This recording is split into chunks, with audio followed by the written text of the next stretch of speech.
오늘 우리가 함께 묵상하려 하시는 말씀의 제목이 요단강을 건너는 요단도하입니다. 한번 함께 하실까요? 요단도하. 예, 우리가 여호수아 군단이 요단강을 건너서 여리고로 진격해 들어갔다, 이런 얘기 잘 알고 있습니다. 또 이스라엘 백성들이 430년 종살이를 마치고 10가지 재앙을 내려주신 하나님의 은혜를 입고 광야에 나왔다가 홍해를 만났는데, 홍해를 정말 바다가 쫙 갈라지면서 육지로 건넜다 해서 홍해 도하에 대해서는 잘 알고 있어요. 그런데 그로부터 40년이 흐른 다음에 이제 유다 백성들이 가나안 땅, 약속의 땅을 가기 위해서 한 번 더 강을 건너는데, 그 강의 이름이 요단강입니다. 요단강을 어떻게 건넜는지, 그 요단강을 건너기 위한 명령 몇 가지가 이 여호수아 3장에 기록되었는데, 오늘 본문 말씀을 통해서 어떻게 하여야 그 시퍼런 잘람잘람 언덕까지 넘치는 강물을 건널 수 있는가, 은혜를 나누기를 원합니다. 먼저 본문 1절 2절 말씀을 우리 다시 한번 받들어서 읽습니다.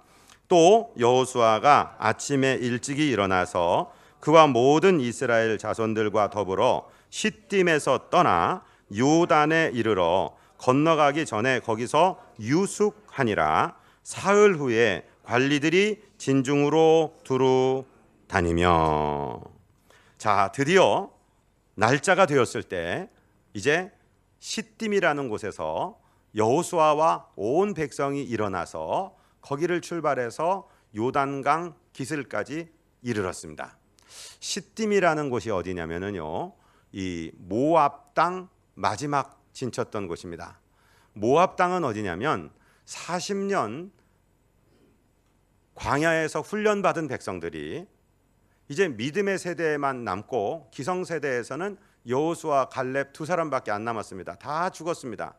그런데 기성세대 많은 분들이 40년 광야를 잘 지켰다가 시딤 땅 근처 모압 땅에서 많이 죽었어요.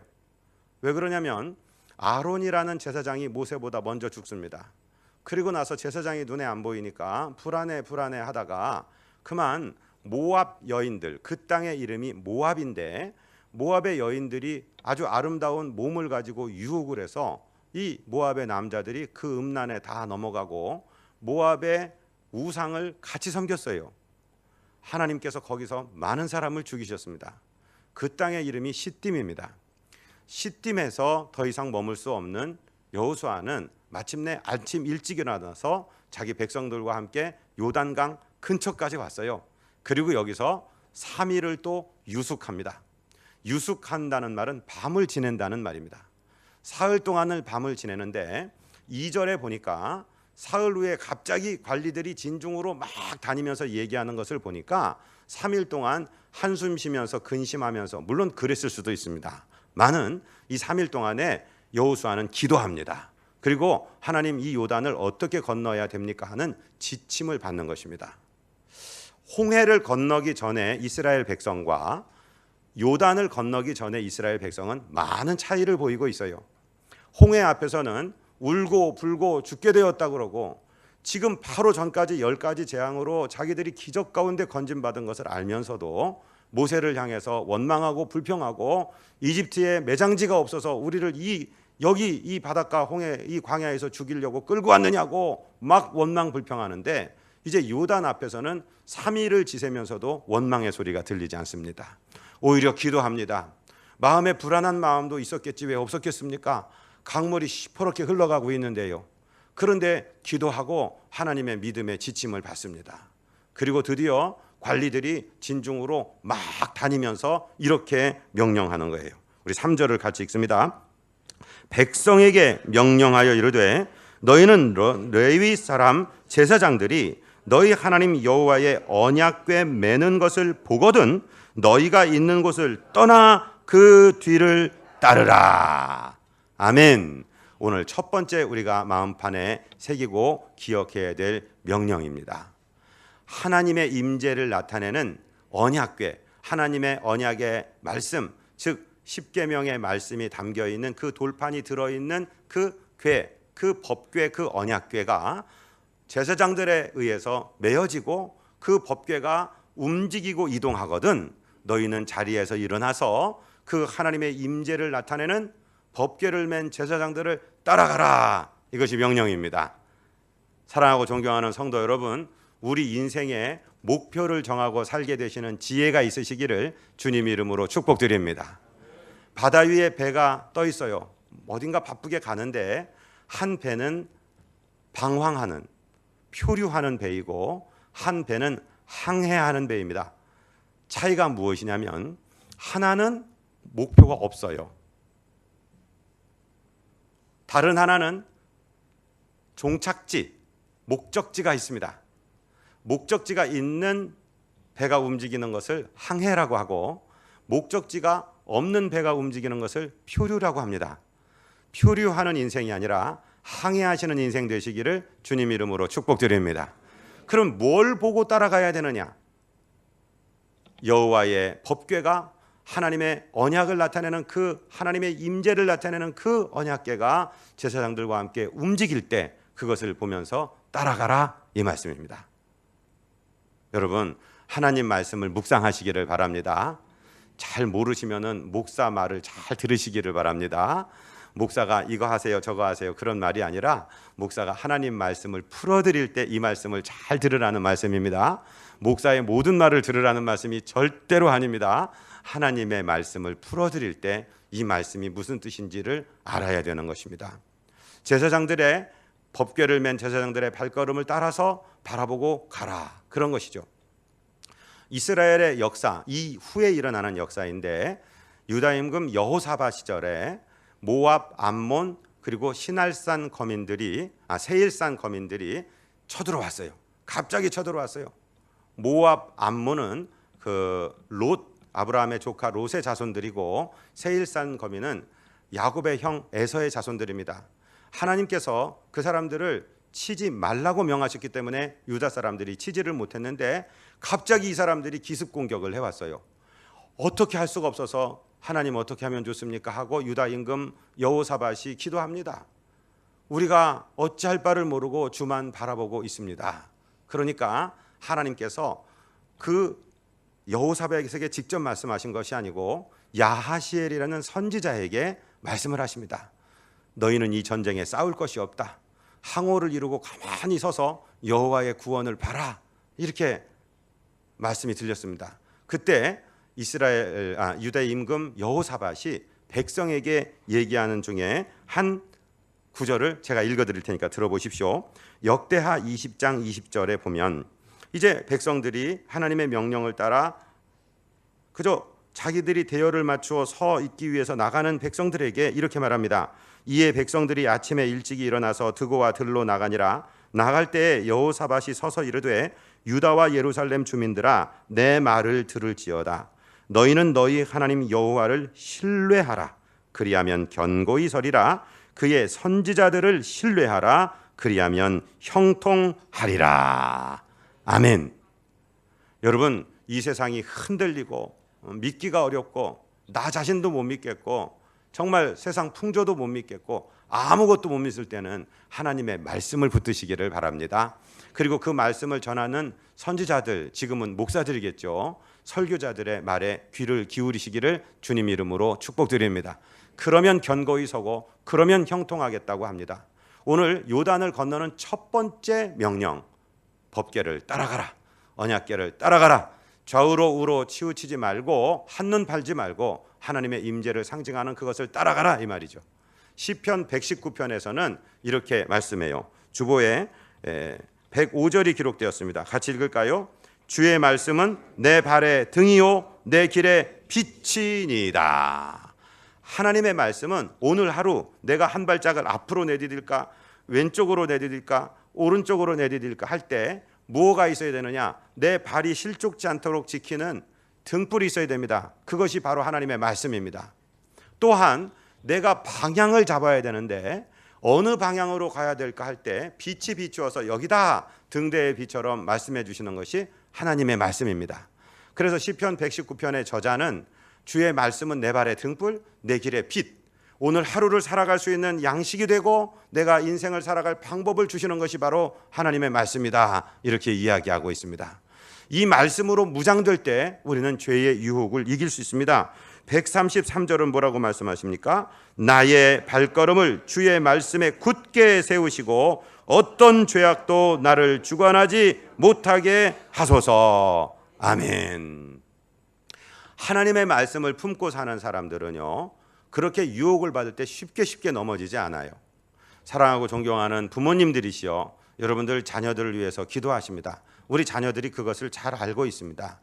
자녀들이 죄를 지려 할 때 그런 기도가 없는 자녀들은 유혹이 들어올 때 그냥 덥석덥석 아무거나 막 물고 다닙니다.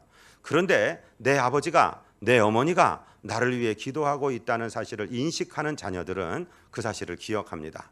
그래서 유혹받을 때 다른 아이들처럼 덥석덥석 그런 미끼를 빨아들이는 것이 아니라 한번 조심하고 한번 주의하고 돌아서는 경우가 많습니다. 그 말하는 사람이 바로 제가 그래서 그렇습니다. 저는 어렸을 때 저도 청년기를 지내며 왜 유혹이 없었겠습니까? 왜 죄 짓고 싶은 상황이 없었겠습니까? 그러나 내 어머니가 나를 위해 기도하셨다. 내 아버지가 나를 위해 기도하신다. 이 사실이 기억이 되는 거예요. 그래서 돌아서는 거예요. 우리 자녀들이 에이 우리 엄마 우리 아빠 고리타분하게 맨날 기도나 하고 교회에다 댕기는데 양반 뭘 안다고 그래요. 그리고 어떤 때 버릇없는 소리를 할 때도 있죠. 그건 그 사람들의 말이고요. 그 사람들의 생각 속에는 기도하시는 부모님들이 계신 줄로 믿습니다. 기도하는 주의 종들이 있다는 것을 그들이 인식하고 있는 것을 믿습니다. 여러분, 하나님의 말씀을 기억하시기 바랍니다. 그 하나님의 말씀이 나를 죄의 유혹으로부터 막아주는 그런 아주 좋은 방어 기제가 되는 것입니다. 두 번째로는 어떤 명령을 우리에게 들려주고 계시느냐, 본문 말씀 4절을 함께 읽겠습니다. 그러나 너희와 그 사이 거리가 2000규빗쯤 되게 하고 그것에 가까이 하지는 말라. 그리하면 너희가 행할 길을 알리니 너희가 이전에 이 길을 지나보지 못하였음이니라 하니라. 자, 여기 단서 사항이 하나가 있는데 여호와의 언약궤를 따라가기는 따라가는데 그 언약궤와 이 백성들 사이의 거리를 2000규빗을 띄어라 이 말이에요. 규빗이라고 하는 것은 이 손끝에서부터 이 팔꿈치 끝까지를 얘기합니다. 그래서 짧게 잴 때는 42.5cm가 나올 때도 있고 보통 어떤 큰 건축물 같은 걸 할 때는 45cm를 더 길게는 50cm를 잡기도 하는데 45cm가 1규빗이라고 한다면 2000규빗이면 한 900m, 쉽게 얘기해서 1km 정도를 떨어뜨려 놓고 따라가라 이 말이에요. 왜 이 말씀을 하셨을까? 그 당시에 인파가 한 200만 정도 되는 인파인데 법궤의 근처에 가까이 모여들었다가는 잘못해서 법궤에 직접 손이 접촉될 수가 있기 때문에 그렇습니다. 법궤에 손이 단 것이 뭐가 그렇게 잘못입니까?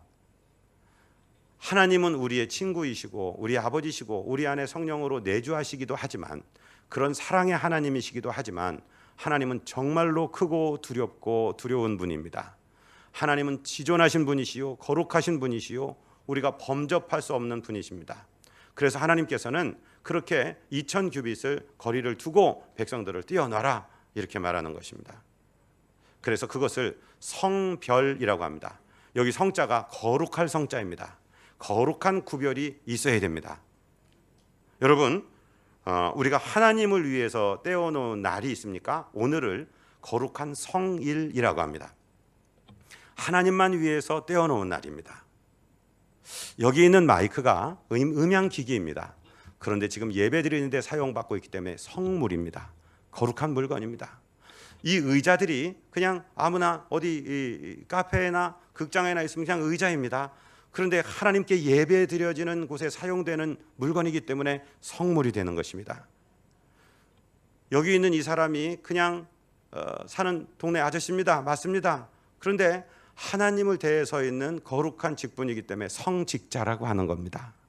많은 무리들이 있어요. 동네에 반상회도 있고 친목계도 있고 등산 가는 모임도 있는데 하나님께 구별된 하나님의 사람들의 무리를 성도라고 합니다. 아멘. 구별이 있어야 됩니다. 여러분, 예수 믿는 사람으로서 세상과 섞이는 건 좋은 일입니다만은 세상 사람들과 구별도 되어야 됩니다. 우리가 성도이기 때문에 세상 사람이 하는 것, 내가 하고 싶은 것 다 할 수 없을 때도 많습니다. 나도 혈기 한번 부려보고 싶고, 나도 한번 남들처럼 그냥 막 술 마시고 방탕해 보고 싶고, 그럴 수 없습니다. 하나님을 위해서 구별되었습니다. 또 하나님의 일을 할 때도 그렇습니다. 우리의 자세를 잘 지키셔야 됩니다. 목사를 한번 생각해 보세요. 목사가 누구에게든지 잘 어울리고 동생처럼, 아들처럼, 조카처럼, 친구처럼 다 할 수 있습니다. 그렇게 해야 됩니다, 목사가. 그러나 목사가 하나님의 일의 기능을 수행할 때는 하나님의 사람으로 보셔야 됩니다. 목사가 맨날 좋기만 해서는 안 됩니다. 어떤 때는 두려워야 됩니다. 이 구분이 있어야 됩니다. 2000규빗을 제사장과 거리를 떼어두라. 900m 띄워놓고 와라. 이 말이 뭐냐면 가까이 하되 사랑하되 어느 선에서는 지킬 선은 지켜야 된다 이 말입니다. 그것이 요단을 건너는 요령입니다. 여러분, 내가 회사에서 사장님이에요. 교회에 와보니까 우리 회사 과장이 장로님이에요. 그러면 나가서는 내가 사장님인데 교회에 와서는 철저하게 예를 지키셔야 됩니다. 그것이 절도 있는 사람입니다. 그런 이야기는 우리나라 저 금산교회에 많은 아름다운 이야기도 있고 전통이 있는데 하나님은요 그것을 기뻐하십니다. 하나님을 위해 구별하는 것, 하나님을 위해 선을 지키는 것, 2000규빗 떼라고 그랬지 2000규빗을 떼는 것, 슬프고 괴롭고 섭섭할 때도 있지만 우리가 이것을 잘 지켜나가면 하나님께서 멋지고 아름다운 것으로 우리에게 보상해 주실 줄로 믿습니다. 초대교회에서는요 사도행전에 보니까 제가 읽어드릴 테니까 들어보세요. 사도행전 5장 12절 13절에 사도들의 손을 통하여 민간의 표적과 기사가 많이 일어나매 믿는 사람이 다 마음을 같이하여 솔로몬 행각에 모이고 그 나머지는 감히 그들과 상종하는 사람이 없으나 백성이 칭송하더라. 초대교회 성도들의 특징이 뭐냐면은 교회 공동체 바깥에 있는 사람들이 두려워했어요. 상종을 안 하려고 했어요. 그런데 마음속으로는 칭찬하는 거예요.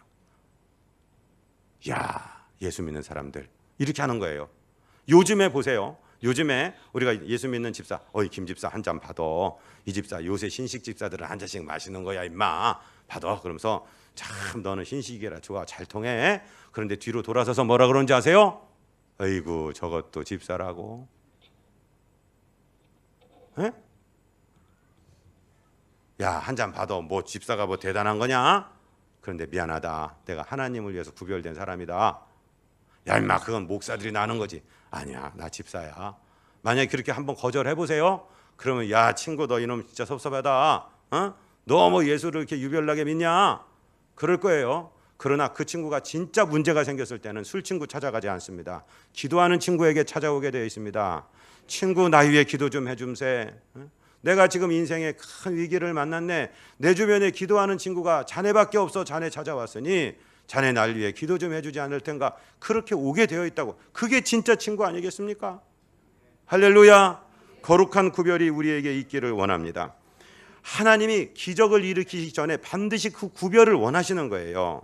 하나님이 십계명을 내려주시는 그 십계명이 출애굽기 20장에 등장하는데 출애굽기 19장에서 하나님이 크고 두렵게 한번 임하시면서 우리에게 이런 명령을 내려주셨어요. 그걸 한번 공부해 보시겠습니다. 출애굽기 19장 12절 13절이 주보에 기록되었어요. 같이 읽습니다. 너는 백성을 위하여 주위의 경계를 정하고 이르기를 너희는 삼가 산에 오르거나 그 경계를 침범하지 말지니 산을 침범하는 자는 반드시 죽임을 당할 것이라. 그런 자에게는 손을 대지 말고 돌로 쳐 죽이거니와 화살로 쏘아 죽여야 하리니 짐승이나 사람을 막론하고 살아남지 못하리라 하고 나팔을 길게 불거든 산 앞에 이를 것이니라 하라. 아멘. 하나님의 임재가 있을 때 하나님이 그 돌판에 십계명을 새겨주기 위하여 내려오실 그때에 하나님이 명령하셔서 백성들은 자기 장막 앞에서 전부 장막문 앞에 서라. 그런데 산 위로는 모세 너만 올라와라. 백성이나 짐승이나 그 산의 경계선을 넘는 순간에 죽게 된다. 하나님 말씀하시는 거예요. 왜 그럴까요? 중요한 말씀을 하실 때 하나님은 성별을 원하십니다. 거룩한 구별을 원하십니다. 거룩한 기적을 행하시기 전에 원하는데 2018년 7월 달이 그런 달 되시기를 주님 이름으로 축복드립니다. 자, 이제 5절 말씀을 우리 같이 받들어서 읽습니다. 여호수아가 또 백성에게 이르되 너희는 자신을 성결하게 하라. 여호와께서 내일 너희 가운데 기이한 일들을 행하시리라. 이게 무슨 말씀일까요? 지금 내일 하나님께서 요단강을 건너가게 하시겠다는 거예요. 요단강을 건너가는데 가서 빨리 뗏목을 급조해서 200만을 건널 이런 배를 준비해라. 아니면 어디 배를 가진 사람에게 빌려와라. 아니면 밧줄을 크게 달아서 저 강과 강 사이에 연결해서 어떻게 대책을 강구하라. 그런 게 아니라 뭐 하라? 성결하라. 왜? 어차피 강은 너희들의 힘으로 건너는 게 아니고 배나 뗏목으로 건너는 게 아니고 하나님의 기적으로 건너가는 것이기 때문에, 어차피 강은 하나님이 기적을 일으키셔야 건너는 것이기 때문에 하나님이 요구하시는 유일한 사항은 여호와께 성결이다. 아멘. 여러분, 세상 사람은 주먹 믿고 사는 사람은 주먹 힘을 길러야 살아요. 돈 믿고 사는 사람은 자본을 길러야 살아요. 그러나 저와 여러분은 주먹이나 자본으로 사는 게 아니고 지식이나 지혜로 사는 게 아니고 하나님의 은혜로 살아요. 하나님의 기적이 아니면 살 수가 없는 사람들이에요. 오늘까지도 하나님의 기적으로 인도해 주셨어요. 그런데 하나님이 기적을 일으키시기 전에 요구하시는 단 한 가지의 조건이 무엇이냐? 우리의 성결입니다. 할렐루야. 성결이 그렇게 좋은 것입니다. 저는요, 어떤 분이 불을 주시겠다고, 큰 불이 예비되었다고 그래갖고 2004년도에 밥을 40일을 굶으면서 기도를 했습니다. 불 주실 줄 알고. 배가 엄청 고팠습니다. 그리고 40일 금식 끝난 날 보호식 이틀째 하다가 병원에 실려가서 78시간 동안에 눈도 안 감겨지고 떠져 있는 채로 의식은 없고 죽을 고비를 넘기고 살아났습니다. 그런데 하나님께서 그때 알려주신 것 딱 하나 있습니다. 불은 네 것이 아니고 내 것이다. 그거 하나 알려주셨어요. 능력은 네 것이 아니고 내 것이라니까. 너는 통로다. 통로는 깨끗해야 돼요. 수도 파이프는 막히는 것이 뻥뻥 뚫려 있어야 돼요. 잘 흘려보내야 돼요. 저와 여러분은 능력이나 불이 아니라, 불과 능력은 성령이 가지고 계신 것이고 하나님이 가지고 계신 것이고, 우리는 통로입니다. 우리는 그분의 능력과 권능과 그분의 사랑을 흘려보내는 통로입니다. 그렇기 때문에 통로가 가장 갖춰야 될 것은 성결입니다. 그런데 이 성결조차도요, 우리 힘대로 안 됩니다. 우리 능력대로는 안 됩니다. 스스로를 성결하게 하라고 했는데 저와 여러분은 스스로를 성결하게 할 수 있는 능력이 없습니다. 성결하신 분은 우리 구주 예수 그리스도밖에 없습니다. 그 주님만 의지하시기 바랍니다. 우리가 거룩하게 되는 것은 죄를 안 져서 거룩한 것이 아니라 예수의 보혈로 씻어서 거룩하게 되는 것입니다. 아멘. 이 세상에 죄를 안 져서 의인은 한 사람도 없어요. 의인은 없나니 한 사람도 없어요. 그런데 누가 의인이냐? 지금 깨끗하게 예수 보혈로 씻은 사람이 의인입니다. 제가 쉽게 말씀을 드릴게요. 이 건물 위층에 보면은 찜질방이 있다고 그래요. 예? 찜질방에서 그냥 깨끗하게 목욕도 하고 그냥 옷도 깨끗을 입고서요, 죄 안 지려고 그냥 집에 가서 하루 종일 어디 나가지도 않고 나는 죄 안 질 거야, 죄 안 질 거야. 그리고 하루 종일 지낸 사람하고 조금 한두 시간 전까지 막 작업장에서 기름을 뒤집어 쓰고 막 일을 하고 막 그러다가 바로 10분 전에 그냥 목욕을 싹 하고 나온 사람하고, 앞에 사람이 A고 뒷사람이 B인데 누가 더 깨끗할까요?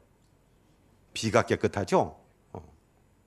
죄를 안 지려고 그래도 우리 안에서 막 땀이, 냄새가 막 나와서 얼굴에 기름이 흐르고 아무것도 안 하고 집에 있다 세수했는데도 그냥 떼국물이 나오지 않습니까?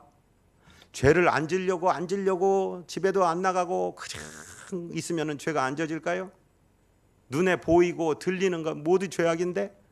그래서 우리가 성결한 것은요, 우리가 성결하게 되는 것은요, 성결하신 예수님의 피를 믿는 것입니다. 그 피가 내 죄를 씻습니다.